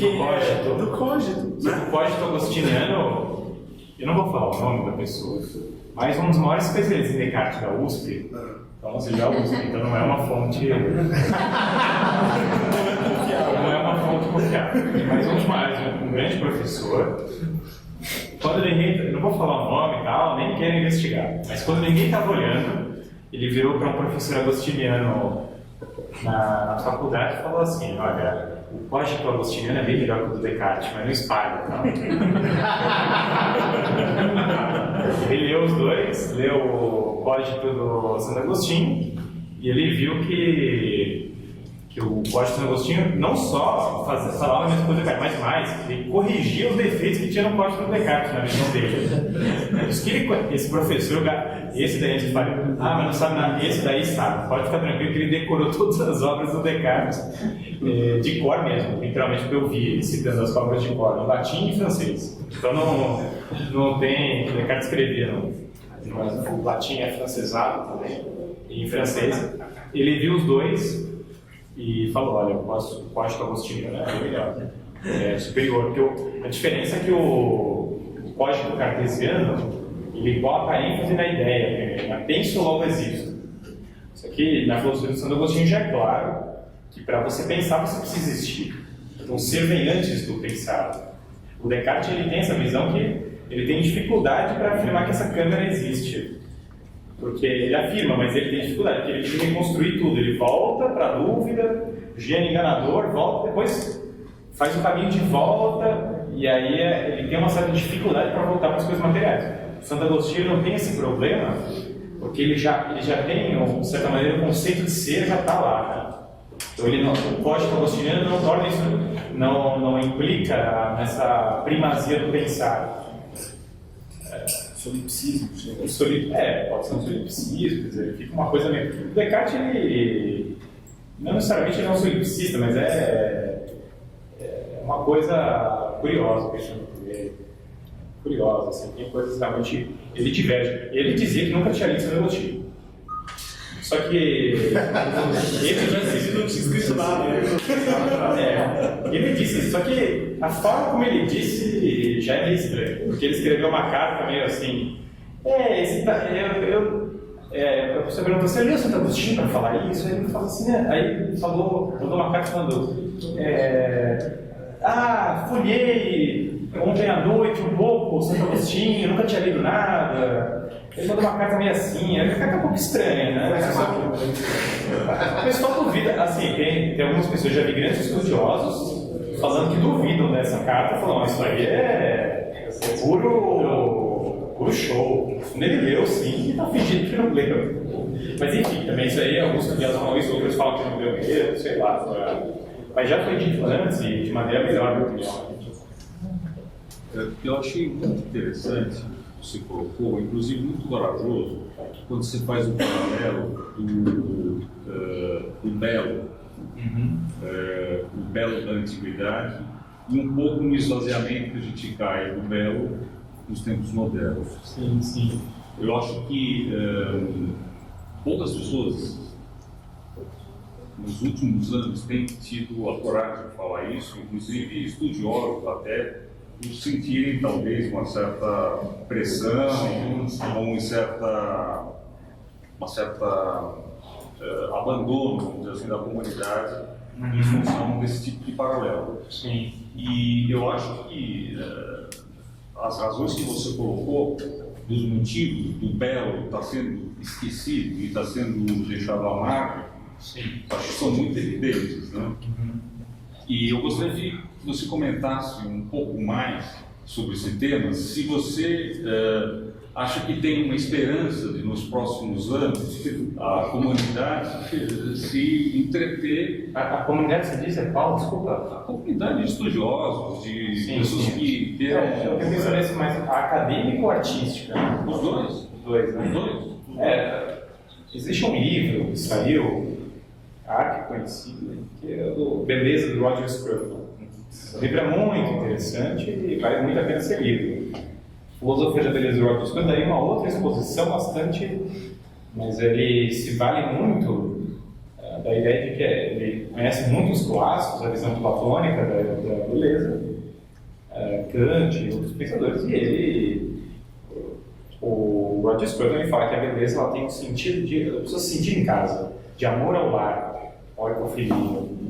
Então, é uma filosofia da beleza muito interessante. Por exemplo, esse é um exemplo de uma linha que valoriza assim, uma tradição da beleza, mas esse conceito de beleza que abarque de maneira universal a experiência humana. Quer dizer, de fato, essa discussão, o que a gente vê é que ela, de certa maneira, ela é um pouco abandonada. Não? Então, ela entra no termo do... A gente vê muitos autores desses, as vanguardas, já tem muito isso. Vamos sair do conceito aristotélico de beleza, vamos para a beleza. No fundo, a pessoa quer relativizar totalmente, né? Então, às vezes tem uma finalidade política, alguns teóricos da arte, vamos romper com o mundo burguês, que era decadente, a arte é uma expressão da burguesia, uma parte da dominação da superestrutura burguesa, ela precisa ser destruída. Tem um pouco disso, tem um pouco de meu sentimento impera, então o meu sentimento tem que ser expresso, então, como tudo que existe um sentimento, eu vamos expressar. Enfim, as origens de uma certa crise da arte.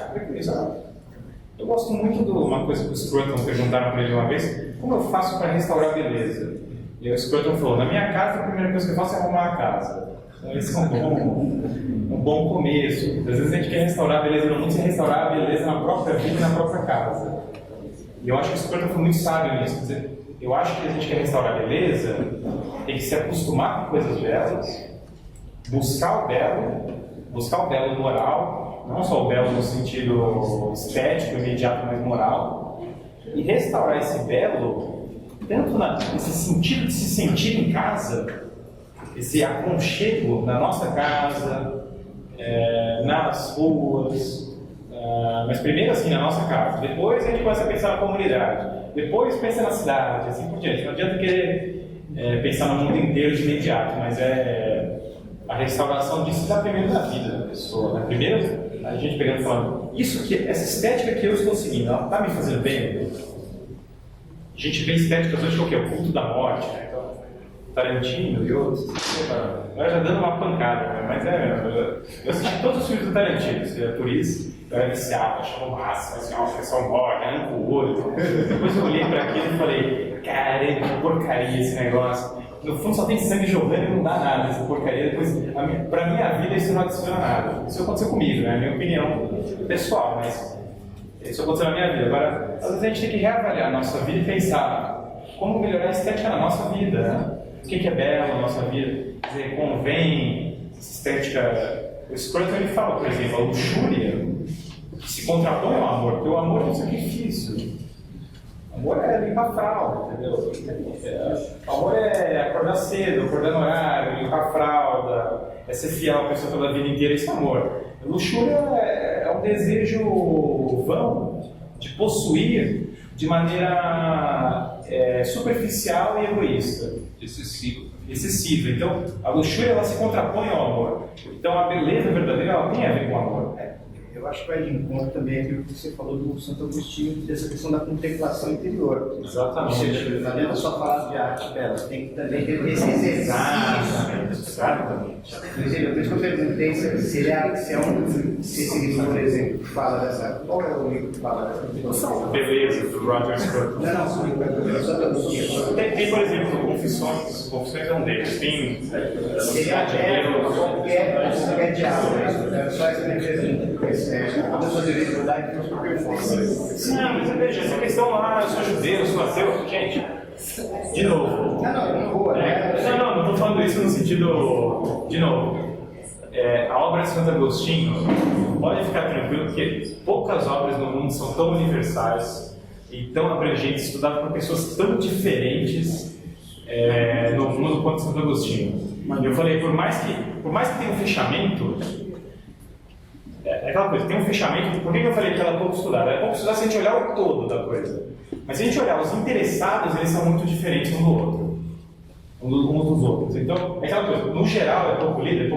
Mas quando nós olhamos os interessados, é só olhar o curso de Patrício de Joel. Tem de tudo, tem de todas as religiões, todo o pessoal que se sente atraído pelo Santo Agostinho está respondendo os problemas da nossa vida. Está respondendo os problemas do nosso dia a dia. Ele vai na alma. E o conceito dele de belo é universal.